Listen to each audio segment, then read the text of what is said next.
Okay, fantastic.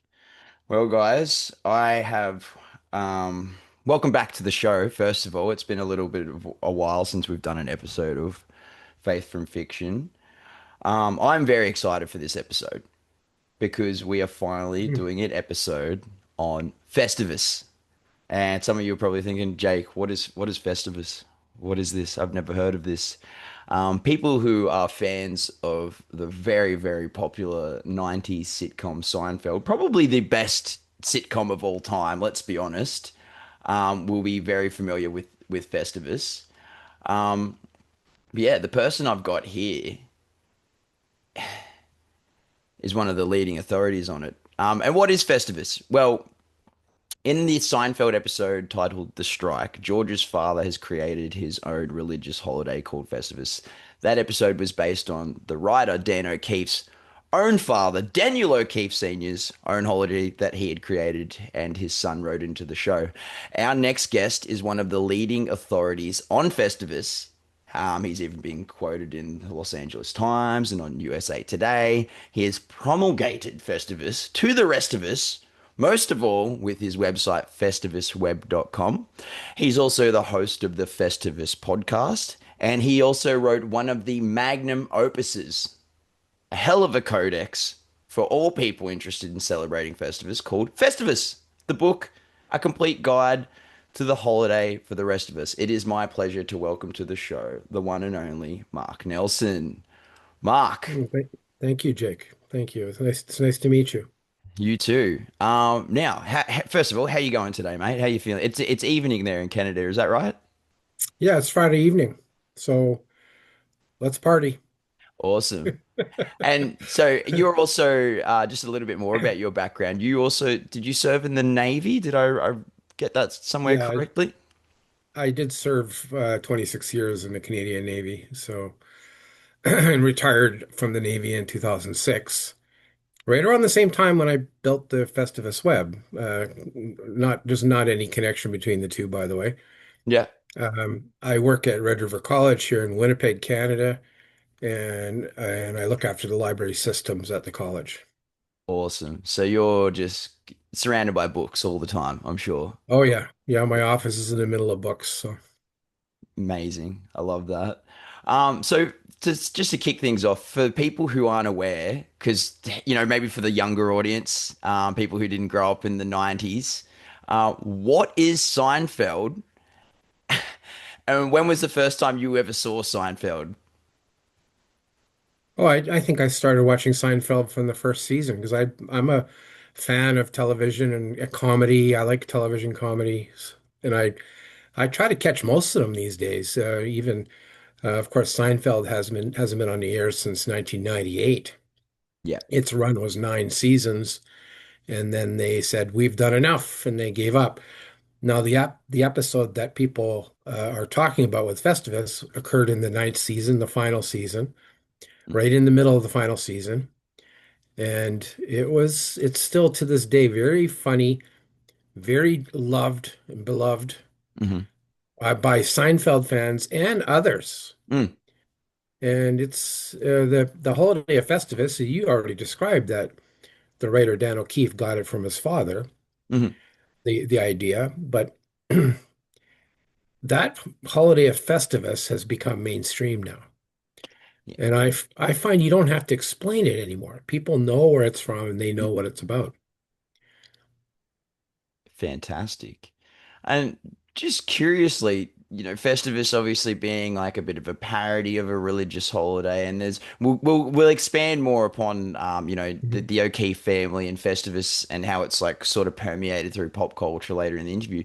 But what was your religious upbringing? Like, do you have any sort of spiritual beliefs? Like, like outside of Festivus, what sort of religions did you grow up with? What sort of holidays? Do you have any spiritual practices or anything like that? Well, I grew up in a Catholic household.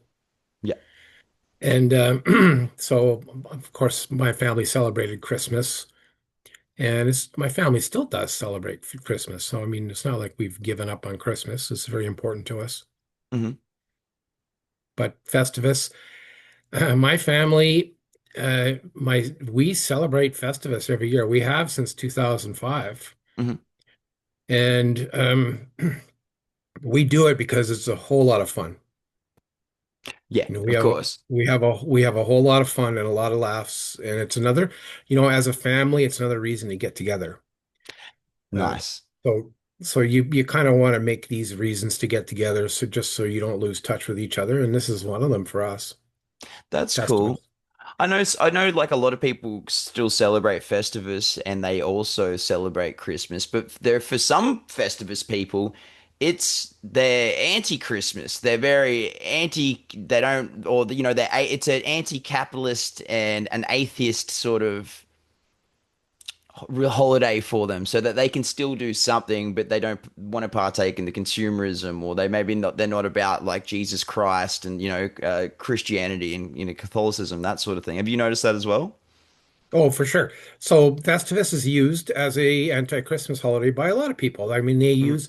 they've decided they don't like Christmas or they do not like Christianity Hmm. or any religion for that matter. Yeah. And so then they just say Festivus is for me, it speaks to me.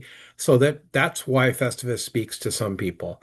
Other people like to use Festivus as a protest. So it's like this is a way I can protest whatever's wrong in the world. Yes. I can use Festivus as the cludge to protest. And you know what? I don't have a problem with any of that. And probably going back to hearing very closely of what Dan O'Keefe Sr. had on his mind when he invented Festivus Hmm. back in the day, that's kind of what he had on his mind, is that the world is wrong and we need to talk about it and we need to protest it as a family. And that's kind of what they did. Yeah. And that's how fast Festivus came to be in the O'Keefe family. Interesting. And when was the first time you first saw the episode featuring Festivus, The Strike? And did you immediately, like upon watching it, did you feel an affinity with it? Like, did you immediately start celebrating Festivus that year or No. no?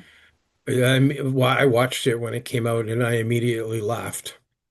I was like, how about what will these guys think of next? And ironically, right after the Festivus episode came out, they announced that Seinfeld would be ending that season. Really? So right after one of their crowning glories, they said, okay, you know, we're just going to make the rest of the season and then we're going to stop. So, um, Right. so it's ironic in that way. Right, okay. So you've been celebrating Festivus for well over 20 years though. What year did you start getting together with your family? Like It was 2005. It was 2005. wow, so And 20 years on the dot. yeah, I blame my sister. If, of course, we were having some family strife at that time at Christmas, and our mother was in the hospital, Right. and she was doing okay, but she was staying. She had to be in the hospital through Christmas. Uh, so we were all visiting her on a daily basis. We were taking shifts, but we couldn't have Christmas without mom. So my little sister, who lived near the hospital, said one day, "Well, let's just go have Festivus." And she was a Seinfeld fan too. So she decided to have a Festivus, the first Festivus at her place. She said, "You don't have to buy a gift. Just bring anything at home you have at home, wrap it as a re-gift. Just put it in a wrapping paper and bring it. And it'll be potluck. We'll all bring food." And we went there. We didn't have a poll Right. because it was so new. We just Yeah. went there and we had a festival and we played the Festivus episode and watched that and we made jokes about Seinfeld and we had a good time. So every That's year we cool. do it now. I mean, we have the poll now. We have a few Festivus games that we play. We have an airing of grievances where we each one of us writes our grievance on a slip of paper and we put it. Somebody is is compiles the list of grievances and then they hand out everyone the list and we have to guess whose grievance is who and whoever guesses the most right then they get a pretty crappy prize. So we have fun with it. You have your own spin on it too. You don't like necessarily just go like copy it from the episode like verbatim. You kind of put your own spin on it. And I'm interested to know, Yeah. your sister was like, all right, well, we can't have Christmas with mom. Let's just do Festivus. Had she heard of other people celebrating Festivus in real life, or did that just Yeah, she spontaneously? did. She Okay, did. right, okay. So there were She people that did. had started celebrating Festivus in real life Well, soon there as, had been. So it was very much underground. It was the Festivus. People were celebrating Festivus, but very much underground.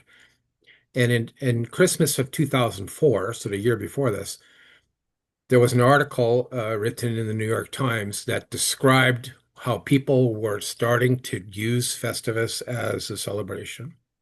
Mhm.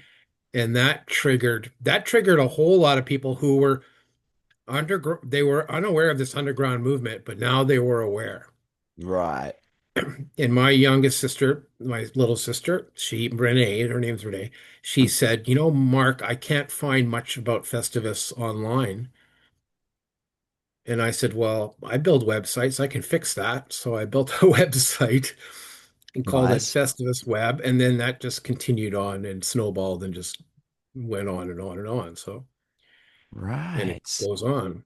So That's that's phenomenal. I, I think I've met a lot of people that celebrate Festivus and they all do it for different reasons Yep. and they all have fun with it. And almost all of them are Seinfeld fans in some way or another. Yeah, that makes sense. I mean, Yeah. it is a great show. And it is quite esoteric in a way. Like even outside of the Festivus episode, there's an episode where George starts doing the opposite of everything that he'd usually do, and he finds that all these amazing things start happening for him.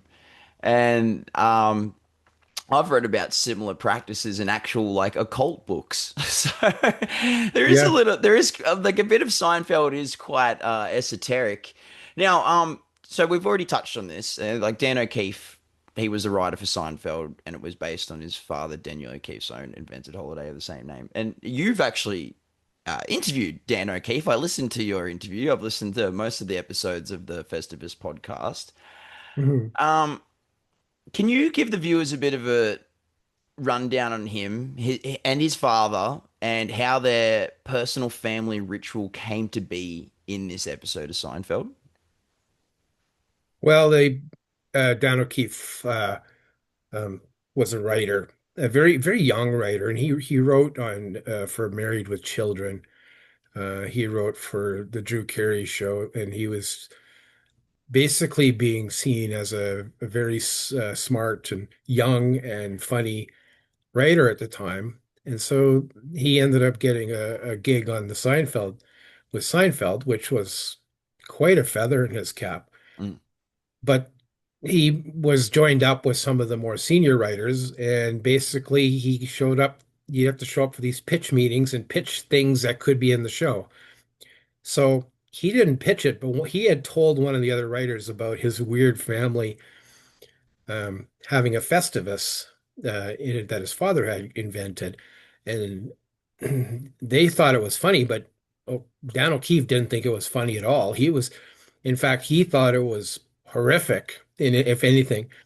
So they convinced him it was funny enough to go in an episode. So they got him to write about it and change a few things. They've got a Festivus pole in the Seinfeld episode, but his father never had a Festivus pole. The airing of grievances was something his father did into a tape recorder. He had the family talk into a tape recorder and air their grievances on cassette tapes. And they would have the feats of strength. They wouldn't have that, but they had the airing of grievances and they had a dinner. yep. So Dan wrote about it, put it into the episode, never thought it was going to be a big deal. The episode is called The Strike. It's not called The Festivus. They called it The Strike, which is another subplot in Hmm. that episode. And of course, it took off.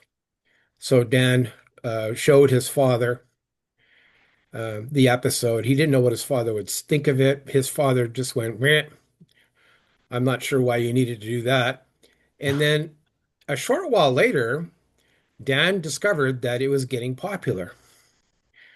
And he told his dad, or I think maybe it was the New York Times episode or article, he showed that to his father and said, "People are doing this, Dad." And his father was like, he felt vindicated. Like he was right all along. This was a good holiday. So that was what Dan said about it, that his father was kind of proud of it then. And then, of course, that it went full circle. But Dan, th these days, Dan doesn't like talking about Festivus. That's not what he wants to talk about. I mean, Yeah. he's a prolific comedy writer with a long career in Hollywood, writing Yes. television shows. And he's written for many different shows beyond Seinfeld. Mm, And that's kind of that's his career. But mm, he doesn't like to be known as the guy who wrote the Festivus episode right. because that's not who he is. And but that's if that's his fame. So he's Hmm. a bit of a curmudgeon about that fact. Yeah. Although he will talk about Festivus and he will do so in respect to his father. I like that.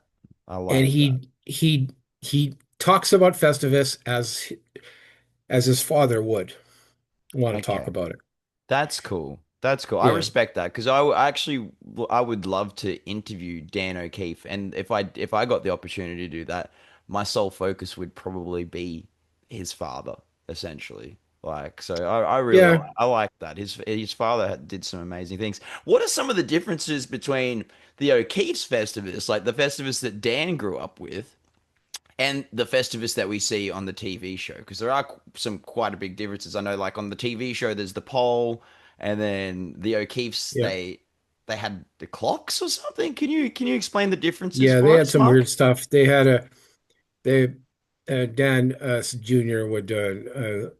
would talk about this father would have a clock in a bag that was nailed to the wall, and the children would ask him ask father, "Father, what's the clock? What's the deal with the clock?" And his father would say, "That's for not for you to know.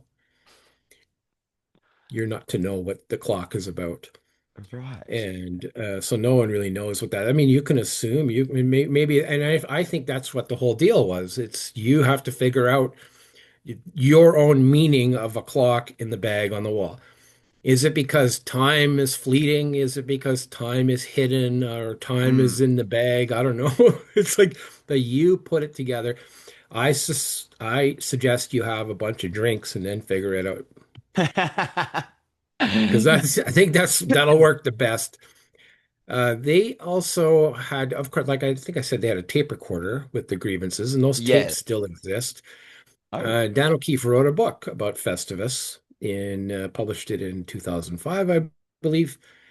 Um, and he details the whole family Festivus, and he even has transcripts of what was on the tapes and the okay. grievances that were on the tapes.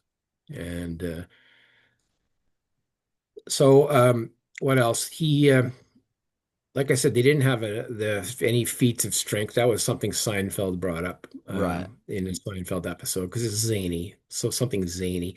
And you'll also notice in the Seinfeld episode, they don't actually show you the feats of strength. They're kind of It, happen yeah, at off screen. it's implied at the end. It's like, come here Yeah, and wrestle your father. Like, yeah, yeah, yeah, yeah. yeah, So yeah. what are some of the ways that people, obviously the airing of grievances is pretty obvious. Like people might just like openly say it, or they might celebrate it like your family with the notes and putting it in like a little complaint box and everyone picking it out and trying to guess whose grievances it is, Hmm. which I love. I think you guys have found a really interesting way to do that. What are some of the ways that people do the feats of strength in real life when celebrating Festivus? Well, in some cases, they do it in exactly the way the Seinfeld episode prescribes that your Festivus does not end until the head of the household is pinned. So Okay. somebody gets pinned to the ground, usually a father. I mean, the head of the household could be a mother, it could be a woman, or it's a man or a father, it could be whoever the head of the household is. So in fact, you'll on I Celebrate Festivus on the Facebook, which we open up a group. There's a group on there. Well, people can actually just go in there and post their stuff. You'll find pictures of usually on Festivus Day, which is the 23rd, Mm. of men being pinned to the ground by their kids or by their dog or by their wife or somebody. So they're implying there was a wrestling match, but in most cases, you can probably imagine that the person laid down and people just pinned them for the photo, right? Because Right. Yeah, yeah, okay. wrestling matches are dangerous and physical things, and most of the people doing this are not uh, they're not highly fit people who could wrestle for more than a minute. So of course there's other things people do, like the arm wrestling. Hmm. Uh, That's a so good there's one. arm wrestling that which is a little more low impact. There's other things that people do, like the ability to hold to grip something for the longest, like to hold a sack of pennies at arm's length the longest until you have to drop it. Things like that. Ah. Like literally a feat of strength, but not a Yeah. wrestling match. Yeah. Interesting. And I know that there's really, it seems like Festivus is like most other religious holidays in that there's a million, as many people celebrate Festus is that there's many different ways to celebrate it, right? So like, Yeah. what are some really like unique ways you've heard? Like I know it's been used to fundraise for kids with autism, in Salem, and it's also been used to like protest the separation of church and state in Florida. What are some of the most unique ways you've heard of other people choosing to celebrate Festivus or utilize it? Pub crawls. Okay, yeah, yeah, All right. Festivus pub crawl. Certainly, you picked like the Salem, the Festivus 5K for autism has been going on for yeah. quite some years now. They're running it this weekend, this Sunday, Oh, and they fantastic. dress up. You get prizes if you dress up as a Seinfeld character, and you get to air your grievances, and then they pick the best grievances and give prizes. I mean, they also give prizes to the people that win the race, but that's just a one of the minor prizes. It's like it's all the Festivus stuff that seemed to play out. Of course, all the money goes to autism programs. So That's good. so that's what they do. The um, the CrossFit folks were using or your Festivus Games, which they still have Festivus Games. Hmm. They named their competition Festivus Games because they're all feats of strength. So Cool. I mean, they don't go any further than that, but they use that name because they're feats of strength. Um, so certainly that is something that happens. There's also sporting nights that come out as Festivus nights. Baseball, um, baseball teams. They have Seinfeld nights, but they also have Festivus nights as well. It's like a specific Seinfeld Yes, yeah, thing. Hockey teams have that as well. Um, so it seems to come out in a lot of different ways. American politicians have been Rand Paul, the one yeah. Republican, has been using Festivus as a complaint. So he basically says, This is my list of grievances for 2026," and he lists a bunch of things that have made him mad Yes. in I in the American government, and he uses Festivus to do that. Now, I can tell you that at some point in time, when Dan O'Keefe had a Twitter account, because I don't think he does anymore, right. he would complain about Rand Paul using Festivus for that. Because I Right. I believe his dad was a Democrat, so there's no way that his dad would agree with Rand Paul. So like don't, having a Republican use his dad's holiday as a point of complaint. I think that was a little bit crossed politics for them. And you're an Aussie and I'm a Canadian, and Mm, I have to tell you, politics are so polarized in the United States. yeah. They're not so bad here in Canada, and I don't think they're quite as bad in Australia. No, no, it's not. It's Mhm. we don't. It's so cultish and black and white in America. Like it's just Yeah, like yeah, and like yeah, it's from what I can tell. People are just like, you're this or you're this. Like, if you agree with anything on X, you are wholeheartedly against Y. That's right. Yeah, and it's just And like we're there's no both from nuance. colony. We're both from colonies, and we're not like that. We haven't got No, like that yet. no. There's no nuance or anything. It's just Yeah, very and we have like, more than two parties. We have more than two parties mm, first. That's also so yeah, yeah, that's we true. don't split it halfway. Anyway, so that using it for politics is something that people like to do. Yes, they I definitely do don't. that. Because like Yeah, I saw that there was a guy in Florida who literally used it for protest. Like he made a yeah. He's been Festivus pole out of protesting. beer cans to Yeah, he did that again this year. He's got another Festivus poll this year in I can't remember which state, but he's protesting something else. You know what, I don't begrudge the protest. I mean, No, no. Like, and I yeah, guess like Dan O'Keefe could take some solace in knowing that, like, it is so obviously he doesn't like Republicans, and that's fine. But also, there's the other end of it where there's a guy using Festivus polls to celebrate the legalization of gay marriage and these sorts of things. So yeah, it goes literally, Festivus has gone yeah. everywhere. Like, it's It goes not. both ways. Yeah, It goes both yeah, ways. That's right. And speaking about Daniel O'Keefe Sr., like if it wasn't for this guy, we wouldn't even be here having this conversation. So he was a yeah. writer for the Reader's Digest for about 30 years, right? He did some writing, some freelance writing. Yes, yeah, And he also wrote a book called Stolen Lightning: The Social Theory yeah, of Magic in 1982. And this book, yeah, if you've seen the cover, it's got the famous picture of Faustus speaking to the demon yeah, in the magical yeah, circle. Like, the book argues that magic isn't just a ritual, but a fundamental aspect of human yeah, experience, a self-defense mechanism that helps form the individual self even in very secular times, often by borrowing and rigidifying religious symbolism. It deals with the idiosyncratic ritual and its social significance, a theme that's obviously relevant to the Festivus tradition.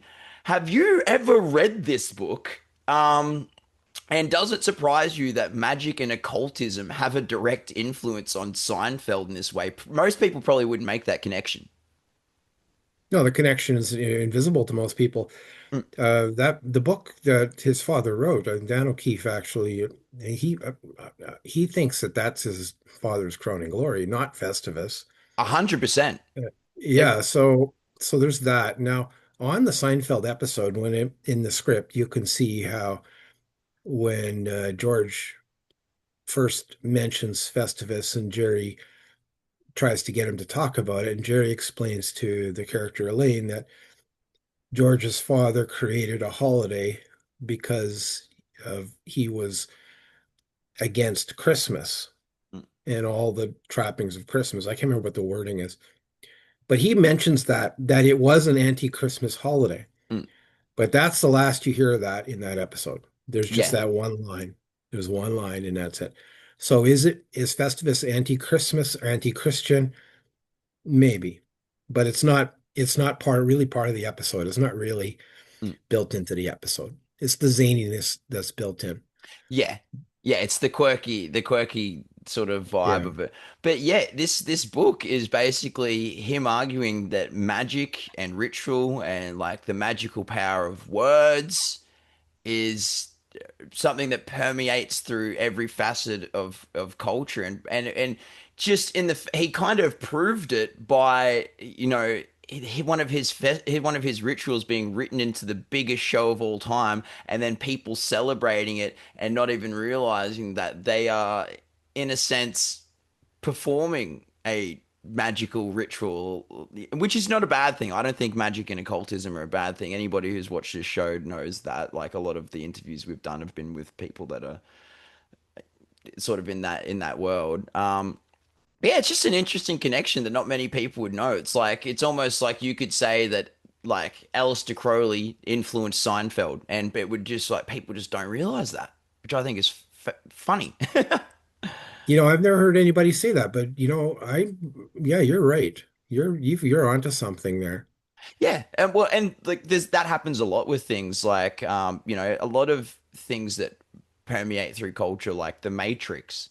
Like The Matrix was based on these comic books called The Invisibles, written by Grant Morrison. And Grant Morrison is a chaos magician.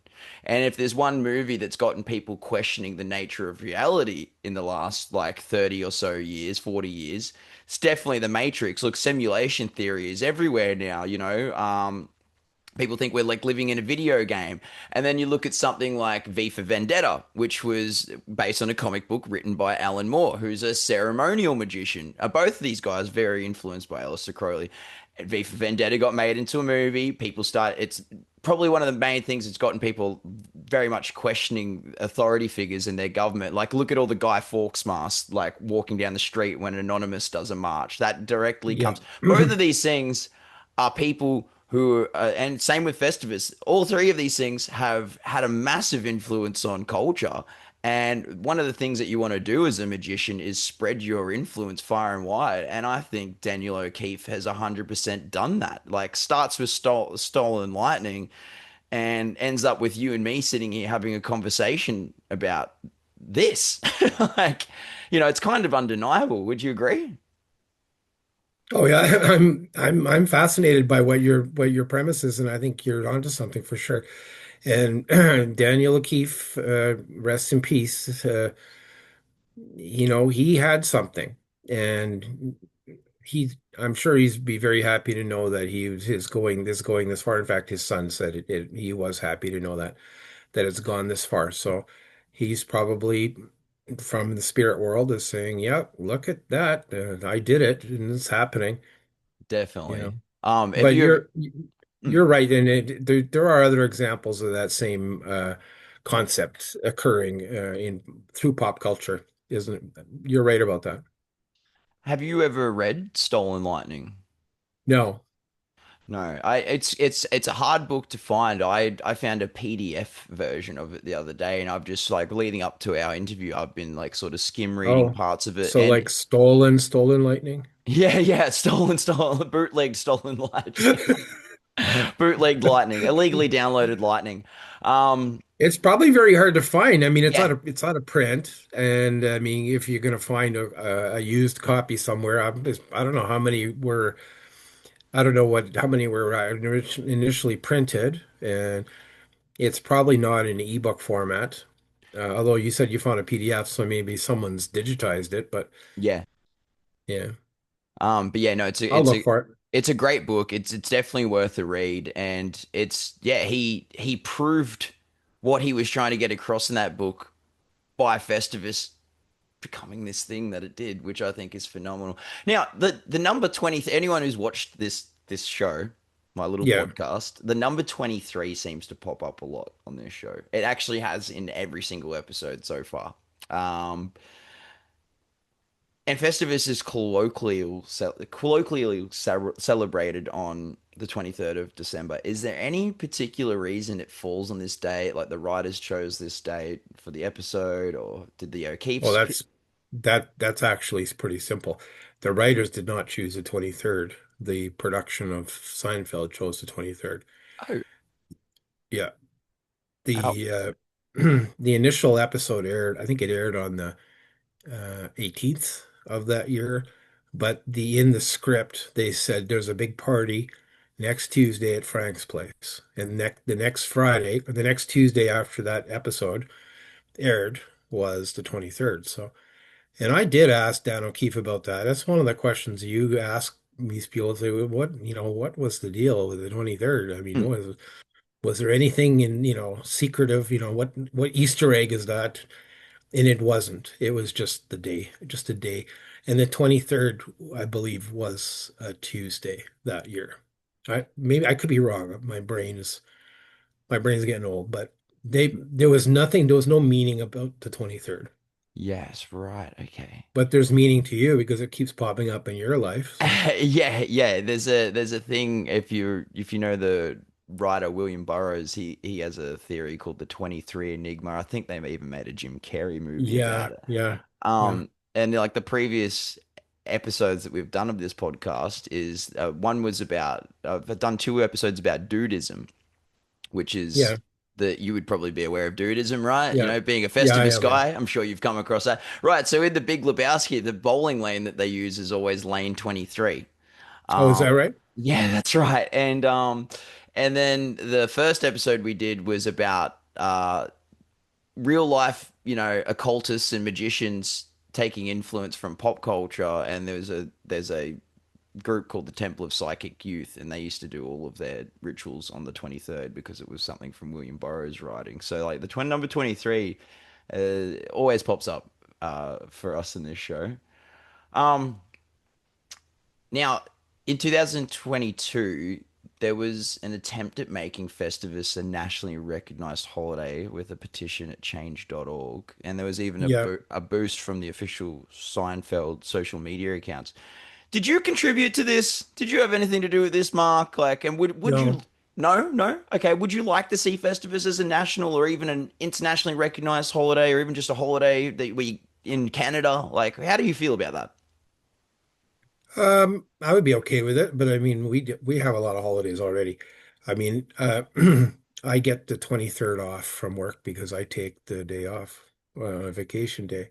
Yeah, Now, interestingly, where I work, we have a new contract that says we can take 2 religious days off a year as of next year. So I guess I can take Festivus next year, you and absolutely it doesn't can. have to be any religion. It's just it's a spiritual day, they call it. Yeah. Okay. So it That's could be something based on your spiritual beliefs, whether it be, any, there's a rainbow of spiritual beliefs that are in our society. So I mean, Festivus would I could actually get Festivus off. Is it a holiday? No. So that petition didn't really go that far, but I think it was, to me, I saw it as a fun lark. It was a lark, like somebody was trying to pull us out. right. Yeah. Right. No, it was pretty interesting though. It would have been very interesting to see if they could have actually gotten that off the ground. But yeah. Look, so as mentioned in the intro for the show, you have a book called Festivus, the book, a complete guide to the holiday for the rest of us. Can you tell us a little bit about the book and like what made you want to write a whole book about Festivus? Well, I enjoy writing, and the book, there was some writing done, and there was some books published about Festivus, and I thought, well, this is what I need to do is publish a book that is a complete guide, because the other one was written by Dan O'Keefe himself. It was about his family's Festivus. Mm, So what my book does is it combines the O'Keefe Festivus and the Seinfeld Festivus, and also talks about how people everywhere are celebrating Festivus. And it was published in 2015, and there are some personal stories of people that celebrate Festivus in different ways. So I tried to have different ways that they celebrate, whether it be a house party, a bar, a uh, a atheist group that in Canada that celebrate Festivus. Um, so there was in different, and so it was different examples of Festivus, and so all right. put those together in the book, and wrote about my own family Festivus, put that in there, and then published the book. And it's published in 2015, and it's still running. Um, 2015, that's 10 years ago now, so maybe it's Yeah. time for the second edition. A lot has happened within this Festivus sphere since you It put that has, book out. Like so much, actually, to be honest. Like there's been a hell of a lot of stuff. yeah. Um, I think Festivus, like I said, I think it's more mainstream now. mhm. And I try to gauge how Festivus has changed over the years. And I mean it's changed slowly, but it's more mainstream now. People are more accepting of it. Like this is, oh, that's the Seinfeld holiday Festivus. And the less people are against it. There's less of um, the Christmas Festivus is trying to kill Christmas talk now. There's less of that. Yeah. That kind of faded away because it was like, no, it's not trying to kill Christmas. It's just kind of augmenting. Um, so You could Yeah, probably a lot has changed. you could I have one copy in my own personal collection. nice. The rest of them were all uh, spoken for. So where can people purchase your book? Amazon. Amazon? Yeah, yeah, Yeah, perfect. all it's on all the Amazons. So Awesome. And there's a few other Festivus books out there. Like for someone who's looking to start celebrating Festivus, obviously we're going to suggest your book. What other do you know? Like, would you say a book by O'Keefe himself, and there's a few other books. Would you suggest any of the other books about Festivus? the Dan O'Keefe book, I would. Hmm. If you can find that in the library, I've actually got found that in my local library. I found that book Oh, by really? Dan O'Keefe. Yeah, it was interesting. It was an interesting read and it talks about the real Festivus. Like this is what really happened, Yeah, yeah. and it's called the real Festivus for that matter. And there's a lot of commercially published books and things now.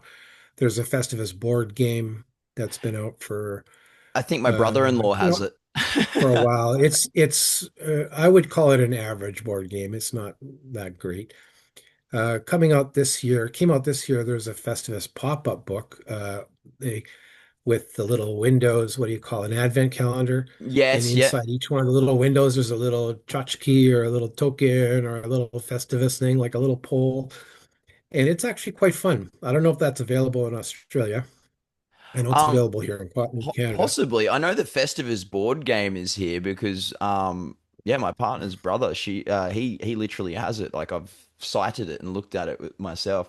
And there's another book that like Amazon says is usually bought with yours, and it's called Festivus: The Holiday for the Rest of Us by Alan Solcombe. And it actually I could see you've got the picture Yeah. of Jerry Stiller in the background there. Apparently that Jerry Stiller did a forward for that book. Have you read Yes, that? he did. So, What are your thoughts on that yes, book?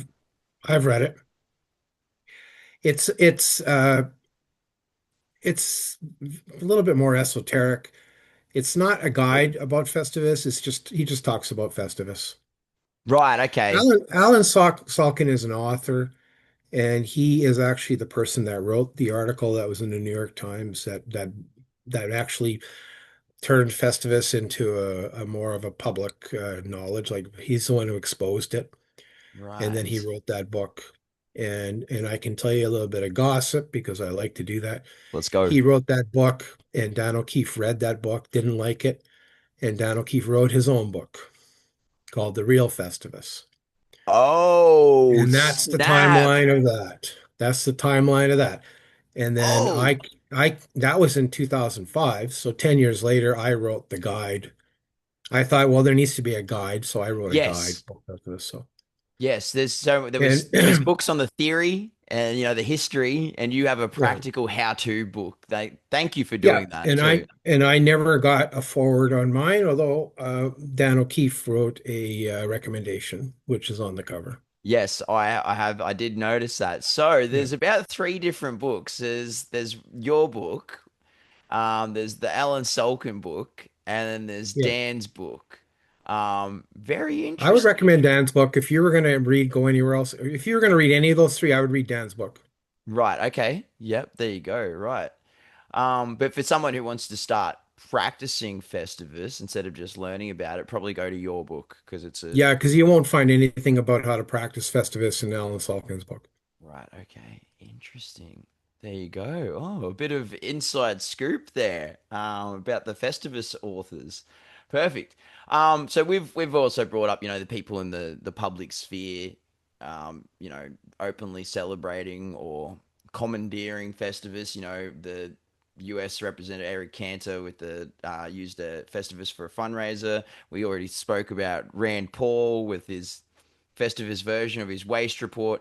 And speaking of wrestling and feats of strength, WWE wrestling star Big E put some Festivus phrases and some like little references to Festivus on some of his in ring I gear. wasn't aware of that, but I'll check that out. Yeah, so there's that's what I mean. There's been so much since you wrote the book. We definitely need an updated version, Mark. Have you ever had anybody famous reach out to you, or had anybody that's been like mentioned your book that would take us by surprise?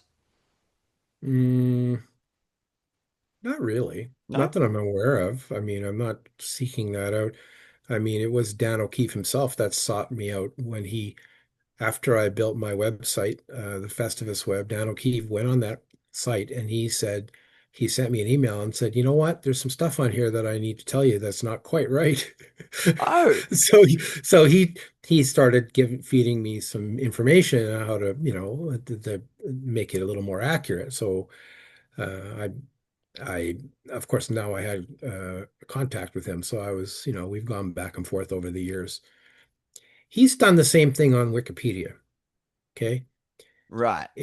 There's a Wikipedia page for Festivus, of course. Yes, I have it open in my tabs right And now. at one point in my life, way back, I would make a point of going there and correcting things, Right, and then like you do with Wikipedia. But I was always getting shot down. Like, yeah, this is so anything I added to it was taken out. right. So I'm like, okay, so I'm not part of this Wikipedia crowd. They don't like me. I'm a stranger. But Dan O'Keefe went in there and said, this is not right. And you can see it in the history. The history of the Wikipedia page. Yes, of course. Yes, yes, You'll yes. find that over the years, you'll find Dan O'Keefe responding in there saying, needs to be corrected. This needs to be corrected. And of course, since Dan O'Keefe said that, it's corrected. Right. Like they sorted those things out. Okay. So, and the tone of Dan O'Keefe was the tone of, I'm doing this because I need this to be right for my dad's legacy. Yeah. And that's the tone that he was taking. Of course, it's never the tone of, I'm Dan O'Keefe. I wrote this. No, it's never that. It's my dad's legacy is important and it needs to be Oh, correct. I love that. I Yeah, love that. I that's, you got to respect that. Hey, that's phenomenal. That is phenomenal. Thank yeah. you, Daniel O'Keefe. What a good man. He's a Fantastic. good guy. He's a bit of a curmudgeon if you ever get to talk to him. Yeah, no, I've listened to your interview. So yeah, yeah. yeah, he's And a he's a comedy beast. Okay, this guy is funny. yeah, he He's is. Yeah. written for some of the funniest shows. One of my favorite shows, other than Seinfeld, that he wrote for was Silicon Valley for HBO, Oh yeah, I've and, seen. and he wrote for that show. Yeah, and yeah, the guy is hilariously funny. You know.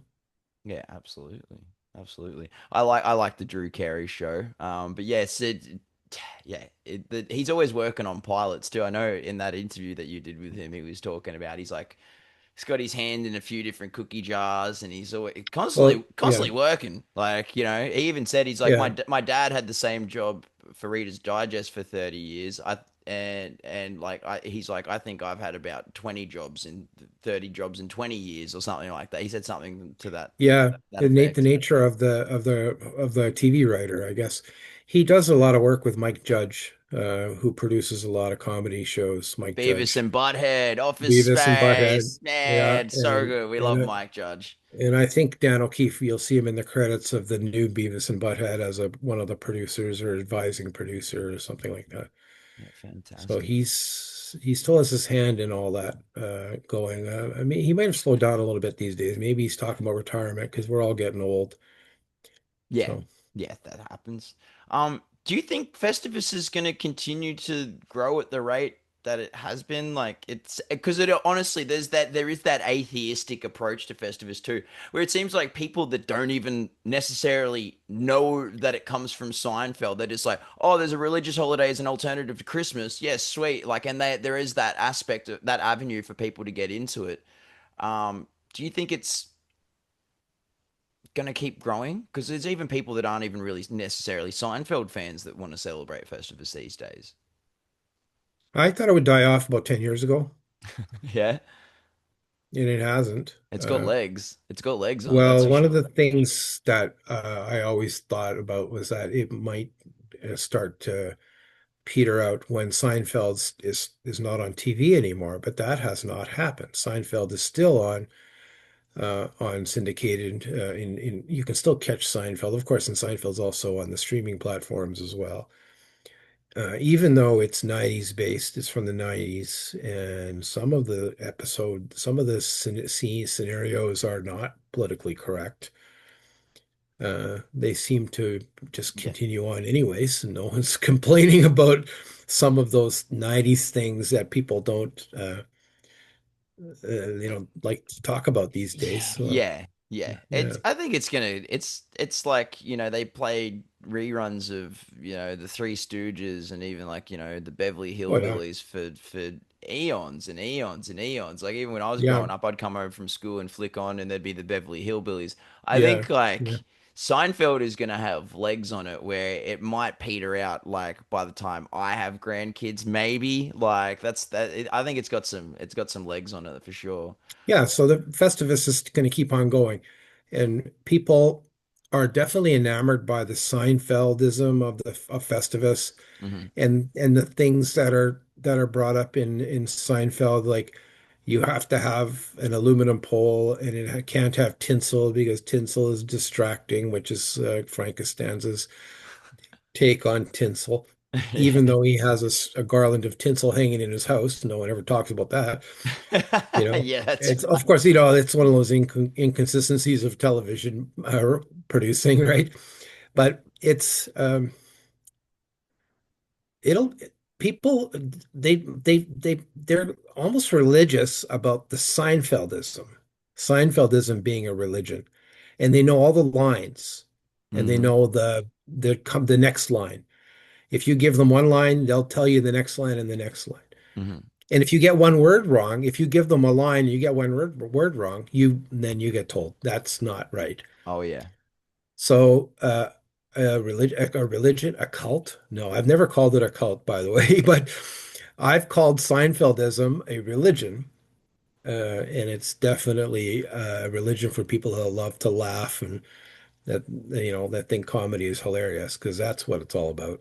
I have not made that. That's what this whole podcast is Yeah, about religions, religious holidays or spiritual practices that are based on, things from pop culture. Seinfeldism. Now, are there people out there? Have you just sort of made this term up to describe these people, or are there people out that is out there saying like I'm a Seinfeldist? I believe that this show has esoteric teachings that much can be, learnt from. well, the term Seinfeldism is out there. I don't know. I don't think I Really? invented it. Although I have a website called Seinfeldism.com, and I do have a Facebook page and a Twitter page called Seinfeldism, which I basically put Seinfeld memes and jokes out on them, and people love them, and Mhm. people respond like the next line, or like it's like a religion. And like I said, I never did say cult until today, but maybe it's like a cult. I don't know. I well, well, yeah, But possibly. If they're doing like, because there's Cullinism, like the base that's based on uh the main character of Twilight. The yeah, yeah, Swiftyism. There's a cult based on Google called Googleism. So it makes so much sense that there isn't a Seinfeldism. The fact that I'm only just finding out about this while doing the Festivus episode is quite phenomenal. That makes me very excited. I'm going to definitely do a lot of research into Seinfeldism. I didn't think it had gone that far Oh, necessarily. I think it's gone that far. I think it's definitely gone Seinfeldism, and I've heard that term for over 10 years now. But it's people who love Seinfeld, Interesting. I suppose there is. and It's they're quite out there. esoteric, isn't it? Like Seinfeld, like they do fit these different archetypes, like Kramer, and Yeah, they really yeah, do. Like I said, like where the episode where George does everything the opposite of what he'd usually do, and then yeah. is surprised by like how much it fixes his life and gets the outcomes that he wants. That's actually an esoteric practice. That is something like just picking the opposite of what you'd usually do, like cutting up it's called behavioral cut up. So that's actually something that was influenced from William Burroughs as well.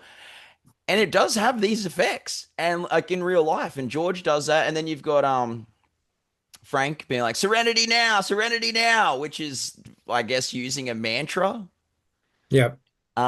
which is kind of interesting. You know, the only actual like speaking about the actors like outside of the show, the only thing that I've really heard of them doing is I know Jerry Seinfeld was involved in transcendental meditation for a while there, if you've ever heard of that.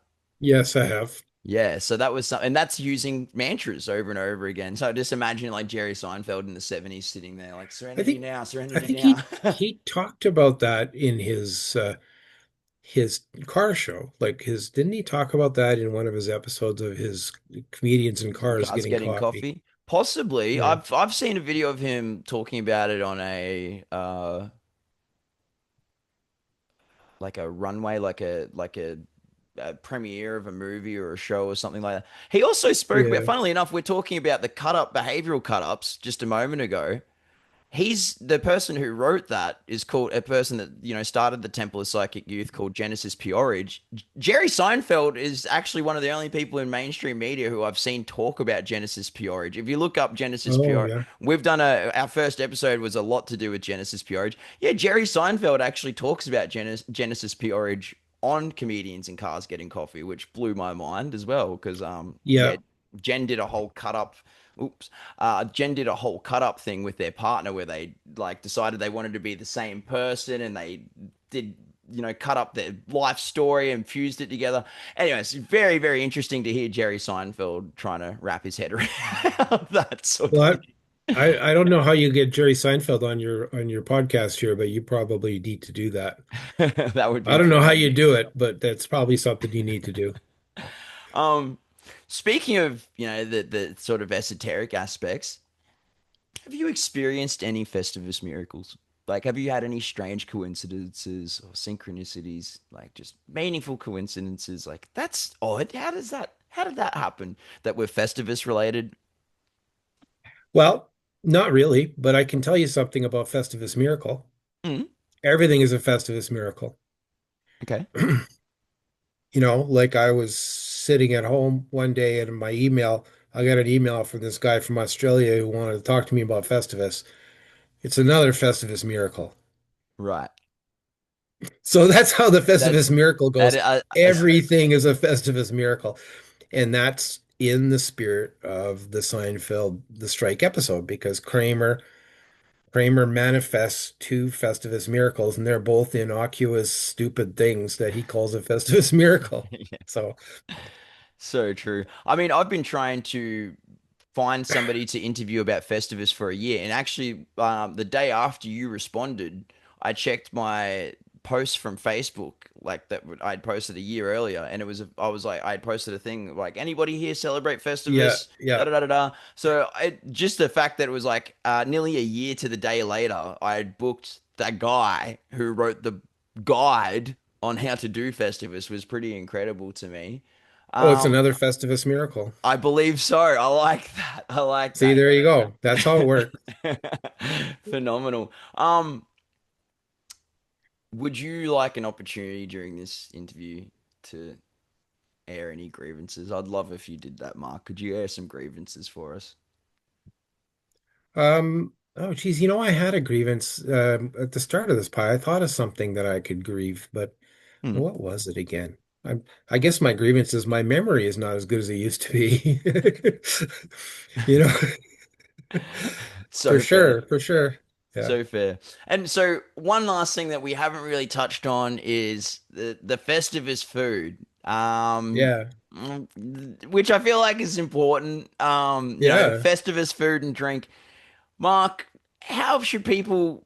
Yeah, obviously, everyone can eat in their own way, but what is the Festivus way to eat and drink? Uh, Lots. But truthfully, it's a different bag depending on who you talk to. Okay. Now, if you read the Real Festivus, the book Real Festivus by Dan O'Keefe, he talks about his mother uh, serving roast ham or roast turkey Hmm. and a Pepperidge Farm cake.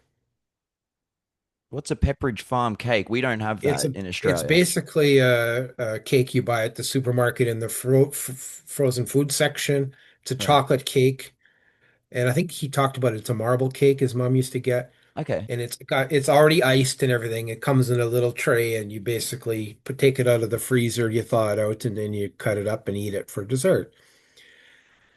And it's made by Pepperidge Farm.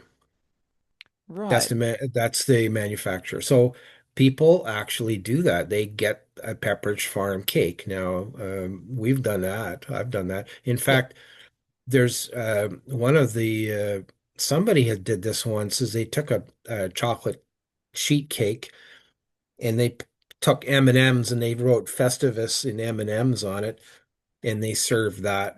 And they took a photo of it and that actually goes around. So people do that now. My niece even did that one year at our Festivus. She says, "Look, Uncle Mark, I made you a cake, and it was a chocolate cake with Festivus written in M&Ms." I said, "Well, thank you very much. Let's eat it."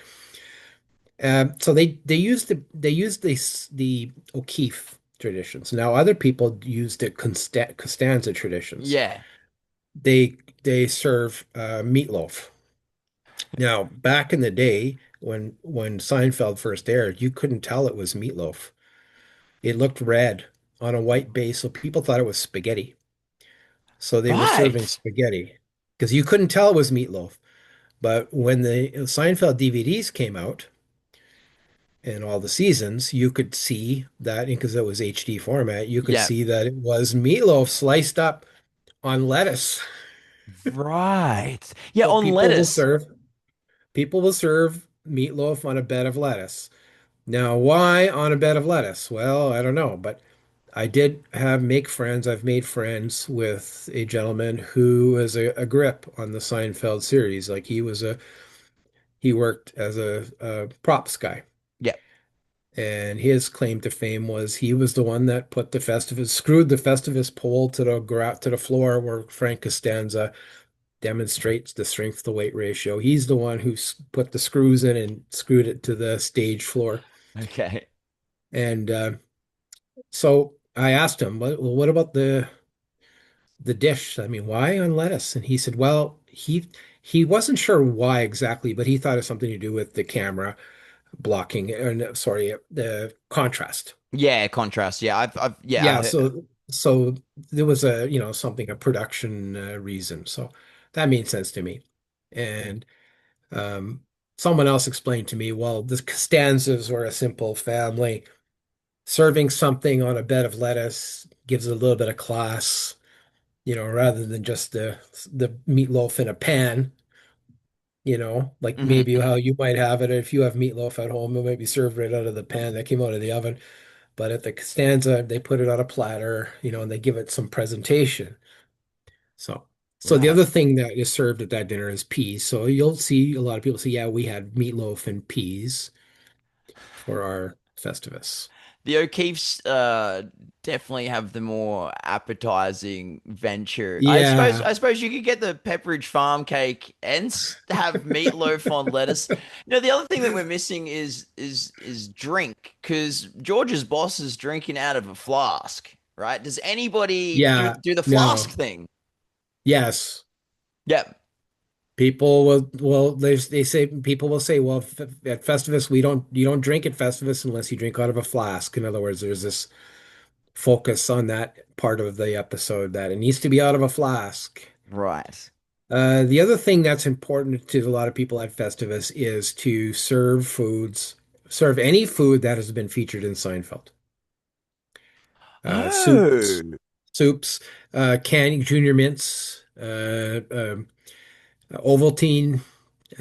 Like there's a whole, in fact, on Festivus Web, I list a whole bunch of stuff that's been featured on The Seinfeld big that you salad.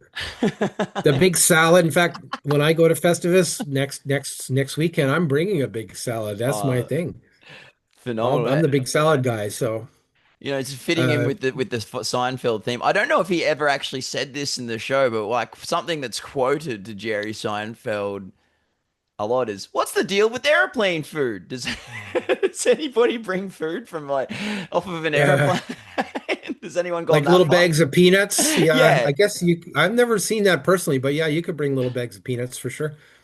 Anything that will harken back to a Seinfeld episode or a Seinfeld gag is part of that. Twix bars, Twix Twix bars, bars. or Yes. Snickers that are served on a plate with a knife and fork. Amazing. Amazing. Well, I think we have pretty much covered everything. Just lastly, have you got any sort of messages for someone who's they need that, they might be going through something like what your family was going through when your mother was in the hospital, and have you got any sort of words of advice for anybody who's really looking for something as a way to get family together, but they don't want to do Christmas and they're maybe looking at Festivus? What would be your advice to those people? Don't spend a lot of money, have Festivus. It doesn't cost a lot of money. You don't even have to buy a Festivus pole. You can use an old broomstick and paint it silver or cover it in tinfoil. Or don't do anything, like just use the broomstick. That's our Festivus pole. Look at it. It didn't, the fact that the Festivus pole doesn't cost you any money is why it's a Festivus pole. Right. Because And you don't have to decorate it. I have a broken old mic stand here, so I could use Yeah, this there as it a is. That's Festivus that's your pole. Festivus pole. I recognize that there. That's a Fantastic. celebrate. That's your Festivus celebrate. Of course, it's just a pole, right? The fact, Amazing. and also don't spend any money on gifts. You regift, like my family does a regift every year. We have some hilarious things that are regifted amongst us. So nothing is bought. Potluck, have a potluck. Tell people to bring food. That was in Seinfeld. Have somebody put on the Seinfeld episode, The Strike, either whatever streaming service you have, or if they have the DVD, bring it along. If people still have a DVD player, that's might be not something they Yeah, don't even have yeah, anymore. yeah, all the And Seinfelds all over Netflix now. So and yeah, then for the airing of grievances, one way to do it is just have some sticky notes, some post-it notes, and tell people to write their grievances on the post-it note and stick it to the poll, which is something we've done as well. I've seen that actually. Yeah, Yeah, phenomenal yeah. So stuff. not no cost and a Make lot it of as fun. cheap as possible. Yeah, yeah. I love A that. lot of fun. A lot of fun. And then you'll find you want to do it again the next year. That's amazing. Mark, thank you so much for coming on the show. I Oh, have you're welcome. been so excited to do a Festivus episode. You can't really do a podcast about religious holidays that are influenced by pop culture without doing the big one, Festivus. So thank you immensely, mate. Yeah, awesome. Hopefully, one day when you do a revised edition of your book, you do an updated edition, or if you do any sort of future projects, you can come back on the show. We can talk about it. I would love to have you back. Sure, I'd love to come back. Yeah, it Awesome. was very nice talking with you. We had a lot of fun. Awesome. Thanks, Mark.